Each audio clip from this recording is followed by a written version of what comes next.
നമസ്കാരം. മലയാളി വാർത്ത ഇൻസൈഡിലേക്ക് സ്വാഗതം. ഹമാസ് സൈനിക മേധാവി മുഹമ്മദ് ദൈഫിനെ ലക്ഷ്യമിട്ടുള്ള ഇസ്രായേലിന്റെ നീക്കം വീണ്ടും പാളിയെന്ന തരത്തിൽ അൽ ജസീറ റിപ്പോർട്ട് ചെയ്യുമ്പോൾ അൽ ജസീറ തന്നെ സമ്മതിക്കുന്ന മറ്റൊരു വസ്തുതയുണ്ട്.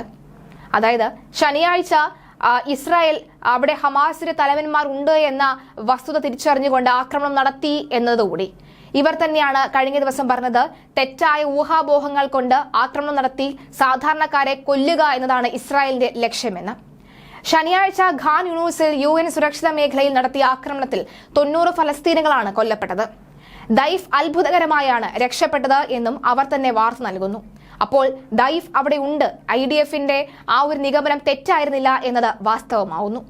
ഇത് 8ാം തവണയാണ് ഹമാസ് സേനാ വിഭാഗമായ അൽ ഖസാം ബ്രിഗേഡ്സിന്റെ കമാൻഡർ മുഹമ്മദ് ദൈഫിനെതിരെ ഇസ്രായേൽ വധശ്രമം നടത്തുന്നത്.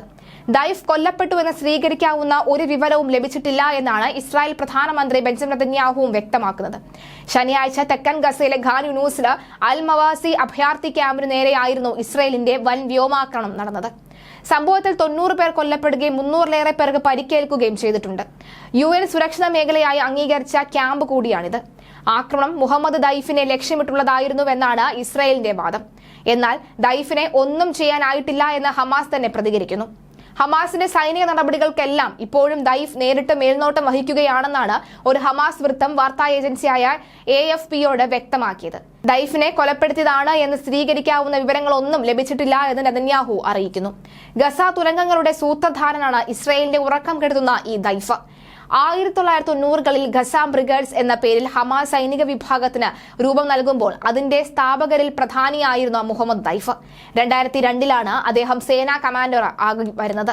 ഇസ്രായേലിനെ എപ്പോഴും കുഴുക്കിലിടുന്ന ഗസയിലെ ഹമാസ് തുരങ്കങ്ങളുടെ സൂത്രധാരൻ കൂടിയാണ് ഇയാൾ.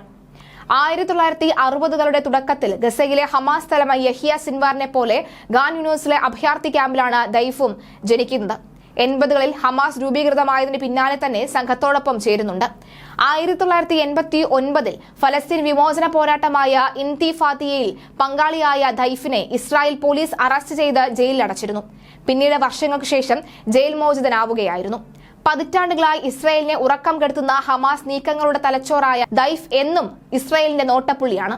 പലതവണ ദൈഫിനെ വധിക്കാൻ ഇസ്രായേൽ നീക്കം നടത്തിയിരുന്നു. എല്ലായ്പ്പോഴും അത്ഭുതകരമായി ദൈഫ് രക്ഷപ്പെടുകയും ചെയ്തു. ഒരു വധശ്രമത്തിനിടയിൽ ഗുരുതരമായി പരിക്കേറ്റ് കാലിന്റെ ശേഷി നഷ്ടമായതായി റിപ്പോർട്ടുകളുണ്ട്. സിൻവാറിൽ നിന്നും വ്യത്യസ്തനായി ദൈഫ് ഒരിക്കലും പുറത്ത് പ്രത്യക്ഷപ്പെടാറില്ല. മാധ്യമങ്ങളിൽ അദ്ദേഹത്തിന്റെ പേരിൽ പ്രചരിക്കുന്ന പഴയ ചിത്രങ്ങൾ ഒഴിച്ചു നിർത്തിയാൽ പുതിയ ചിത്രങ്ങളും എവിടെയും കാണാറില്ല. ഒക്ടോബർ 7-ന് ഹമാസ് ഇസ്രായേൽ നടത്തിയ മിന്നലാക്രമണത്തിന് ശേഷം ഇസ്രായേൽ പലതവണ ദൈഫിനും സിൻവാറിനെയും ലക്ഷ്യമിട്ട് ആക്രമണങ്ങൾ നടത്തിയിരുന്നു. ആക്രമണത്തിന്റെ മുഖ്യ സൂത്രധാരന്മാരാണ് ഇവരെ ഇസ്രായേൽ കണക്കാക്കുന്നത്. ആക്രമണം നടന്ന ദിവസം ശത്രുവിന്റെ താവളത്തിൽ ഹമാസ് അൽ ഖസ് ഓപ്പറേഷനും തുടക്കമിട്ടിരിക്കുന്നുവെന്നാണ് പരസ്യമായുള്ള പ്രഖ്യാപിക്കുന്നതും ദൈഫായിരുന്നു. ദൈഫിന്റെ പേരിൽ ആക്രമണ ലക്ഷ്യങ്ങൾ വിവരിച്ച ശബ്ദ സന്ദേശവും പുറത്തിറങ്ങിയിരുന്നു. അൽ മവാസി ക്യാമ്പ് ആക്രമണത്തിൽ അന്താരാഷ്ട്ര പ്രതിഷേധവും അതിനിടെ തുടരുകയാണ്. സുരക്ഷിത മേഖലയിലെ ഇസ്രായേൽ ആക്രമണത്തിൽ അന്താരാഷ്ട്ര പ്രതിഷേധം ശക്തമാവുകയാണ്. ആക്രമണത്തെ UN-ഉം യൂറോപ്യൻ യൂണിയനും അന്താരാഷ്ട്ര മനുഷ്യാവകാശ സംഘങ്ങളും ശക്തമായി തന്നെ അപലപിച്ചു. അൽമവാസി ക്യാമ്പിലെ ഇസ്രായേൽ ആക്രമണം യുദ്ധക്കുറ്റമാണ് എന്ന് യൂറോ മെഡ് ഹ്യൂമൻ റൈറ്റ്സ് മോണിറ്റർ പ്രസ്താവനയിൽ ചൂണ്ടിക്കാട്ടി. അൽമവാസി ക്യാമ്പ് ആക്രമണത്തിൽ സ്വതന്ത്ര സമിതി അന്വേഷണം നടത്തണമെന്ന് യൂറോപ്യൻ യൂണിയൻ വിദേശകാര്യ തലവൻ ജോസഫ് ബോറൻ ആവശ്യപ്പെട്ടു.